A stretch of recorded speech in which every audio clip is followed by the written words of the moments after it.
How to enable Google Authenticator on Binance. In this video, guys, I'm going to be walking you through on how you can enable Google Authenticator on your Binance. So the first step is to open your Binance app. You open your Binance app, navigate to the profile section. So when you click on the profile section, click on where the setting icon showing above your screen. When you do that, just scroll and look for where it says security. So click on security. When you click on security, look for where it says authentication app or authenticator app. So go ahead and click that. When you click that, click on enable. So when you click on enable, it's going to be asking you for a verification code. So I'm going to be getting that. Then we'll continue the video. So when you put in your verification code, it's going to open the authenticator app. So here are the 3 steps you need to do. So you can go ahead and read this. But for the sake of this video, just go ahead and click on copy. If you have your Binance login to another phone, you can just go ahead and use your authenticator to scan this code. But I'm using one phone, so I'm just going to click on copy.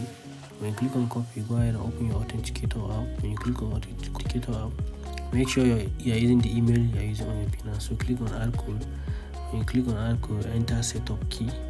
So just type in the name of your authenticator while you're setting it up. So let's click on Binance. So go ahead and paste in your link or your key. When you click and paste in your key, just click on where it says add. When you click on where it says add, it's going to show you this number here, guys.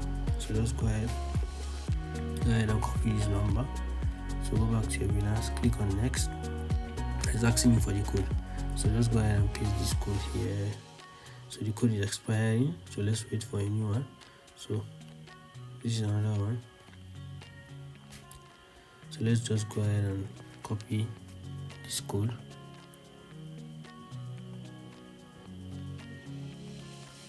So type in the code. When you type in, just click on submit, and your authenticator is enabled. So you can go ahead and delete this, or you can edit it. But for now, our authenticator is enabled on our Binance app. So if this video is helpful, don't forget to click on the like and subscribe button.